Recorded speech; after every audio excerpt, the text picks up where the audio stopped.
Jackson Radio Show. Melissa, what is the reaction inside President Obama's inner circle to these musings from the president? I mean, it's ridiculous. You know, and if they want to go around and say that Barack Obama could have done more, fine, stipulated, but it's your bag, pick it up. Welcome back, everybody. Kevin Jackson here. That was a panel on MSNBC. Nicole Wallace and her guest attacked Donald Trump. But here's what's funny about that comment. They say, tell us what, is going on inside of the Trump inner circle. And here's what's going on inside the Trump inner circle. They don't know. She has no clue. And she goes on to act as if the question is framed so poorly, but now she's got to answer. Who do you think that, I don't even know who the girl was who was answering the question. Some young Latina looking girl. Who does she know inside the Trump inner circle? Kevin, tell us what's going on inside the Trump inner circle. Well, Mr. Trump is, what could I possibly tell you when I don't know Kellyanne Conway. I don't know most of the people inside. The best I could do, I've got, I know people in the organization, Rick Perry, Ben Carson, others, but, and am I talking to them? And by the way, do you think any of them would give, well, Kevin, inside the inner circle I have no clue what's going on inside the inner circle of Donald Trump, and neither does any of the lamestream media. Do you believe somebody at MSNBC, a guest, who is going to speak on behalf of what's going on inside the Trump administration? What a joke. But I want you to hear the rest of what they say, because it does. To hear these people going unhinged with Donald Trump is priceless. Does that mean that now he doesn't have to do anything? So, I mean, for most of us, I just think it's really sad to see someone who literally is constitutionally incapable of being a president and leading. And if he really did care about what Russia did, why didn't he start a commission? Every member of his intel community has said there was meddling. It happened. And he just moves on. And so, that's sad. That's sad. I love listening to the left. Did you notice a couple things? One, he's constitutionally incapable of being a leader. Interesting. Constitutionally incapable of being president. Well, no, he isn't. He's constitutionally fit to be president, and he is president. But I love how she trailed off. It's just what that's sad, because she had nothing to say. Even the moderators kind of going, what? Okay. And she moves on. Now I want to play the rest of the clip.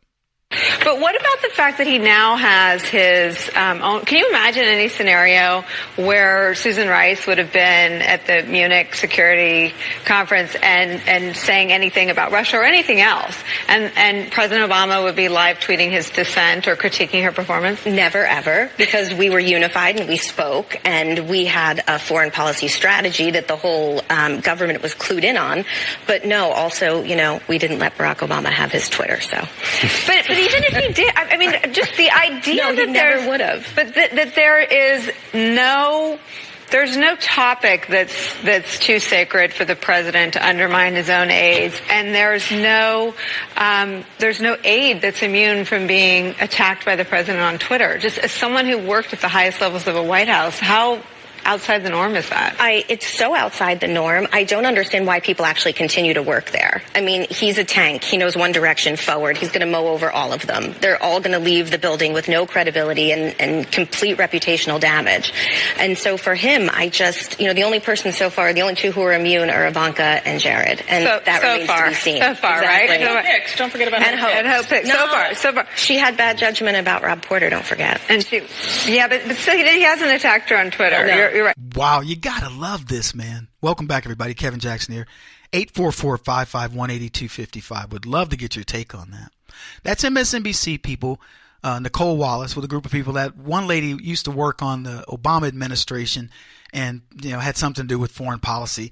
And it just amazing to me. She actually said earlier, and we played earlier in the clip where she said everybody on Trump's foreign policy team says there was meddling. Yeah.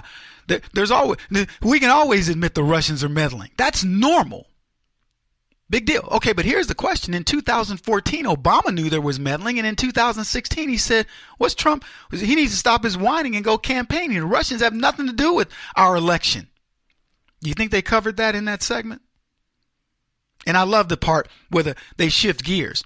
The lady comes out. She says, Nicole Wallace, she said, but what about, can you imagine a scenario where, Obama's critiquing his staff on Twitter and he's doing this kind of a thing? I can't even imagine it. We kept Twitter away from Barack Obama. What a revelation. We had to keep it away. He would have been too dangerous. He might have actually told the truth. He might have said things that we couldn't control. Just understand, they treated him like a child. You couldn't let Barack Obama have the nuclear weapon of Twitter. And Trump says, look, I don't care how many advisors I have. I don't care what these people want. You don't control me. You don't tell me what to say, what to do, what to write, how to think. I'm going to go say what I want to say. So that was number one. Then the girl comes in and says, well, we were unified. Yeah, you were unified and going after Trump. And then she says, we were unified in our foreign policy strategy. We had a foreign policy strategy.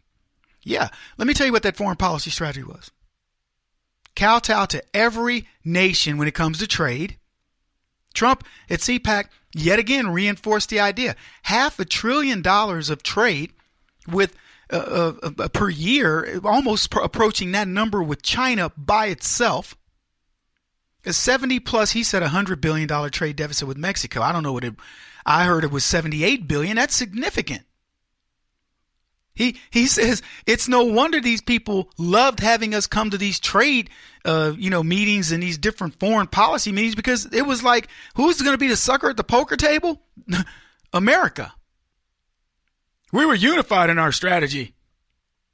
And what's funny, they say no topic is too sacred for the president to undermine his aides. See, here's what I really love that the left doesn't get. We didn't elect his aides. We elected him. He brought on his aides, and he has an expectation of his aides. You are going to do the work that I set forth. This is why I love this guy in terms of his approach to management. I'm not talking about his president. I'm talking about as a leader. The leader comes in, he picks his team, and he says, this is how we're going to play. And either think of it as 11 guys on a football field.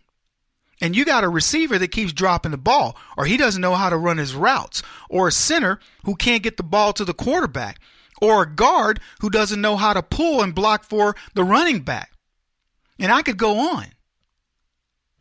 You pick a team, not because, this team is going to do. This team has been picked. You're supposedly good. I believe in you. But if you drop the ball, if you don't know how to throw a block, if you keep getting penalties, I will bench you. But you know what the left? He's out there attacking his players. Really? So Obama, who didn't attack his players, let him get away with murder.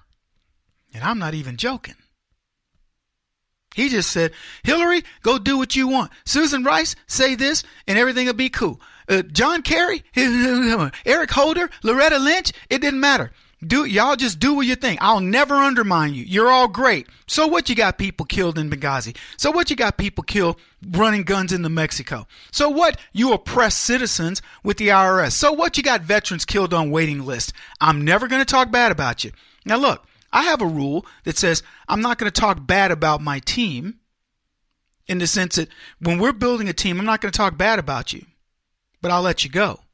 Now Trump's rule is, no, I'm going to tell people what you're doing wrong in hopes that you fix it. I'm okay with that too. I would have no problem saying to my team, look, I'll bring you guys on because I think you're studs. If you make mistakes, we may have I'll have the first conversation in private. You keep making mistakes, I'm going to have a conversation publicly, because I can't fire you as a member, as easily in a public sector as I could in the private sector. But you're going to be gone. I would have no problem with that. See, that's the only difference. The difference here is Trump can't just arbitrarily fire people the way he used to do in the private sector. If you screwed up, he would just say, "You're gone. Sessions, you're out of here." Which I'll talk about Sessions and something that came up in a minute at CPAC, because I've been hard on Sessions, and a guy called me. He says, "Kevin, it isn't as bad as you think with Sessions." And I was like, "Really?" He goes, "Yeah," and he explained it. But I want to finish this topic. So this girl says the people that are working for Trump are going to leave the White House with no credibility. I scoff at that notion. I laugh at that. At that notion.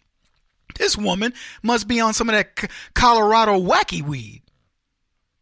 The people that leave the White House are going to be rich. They have sacrificed their lives in order to write books, to talk about what they're going to do down the road. Let me tell you something. Being a part of this White House is a ticket to fame and fortune. You are part of the biggest historical movement ever. Outside of Tea Party stuff, look, I'm gonna tell you right now, I don't want to make a nickel off of the Trump, stuff. I probably could have done it at this point. When I meet with President Trump, it will be to get something done. It won't be because I'm trying to, get my brand bigger or stuff like that. I see people doing it all the time. People that wouldn't even talk to me at CPAC thought they were so big and so bad. Anyway, when I come back, I want to talk about Sessions, but I also want to talk about Adam Schiff. Kevin Jackson on the Black Sphere Radio Network. Do you owe back taxes to the IRS or state? The secret to avoiding the IRS nightmare is to seek professional representation. My friends at Security Tax Associates provide the most cost-effective and ethical representation in the industry while helping to avoid seizures, levies, and wage garnishments. Security Tax Associates is here to ensure that the appropriate steps are taken to permanently eliminate any possibility of future tax burdens once and for all. For a free, no-obligation consultation, contact Security Tax Associates, 844-779-4177. That's 844-779-4177. 844-779-4177. Or visit them at securitytaxassociates.com.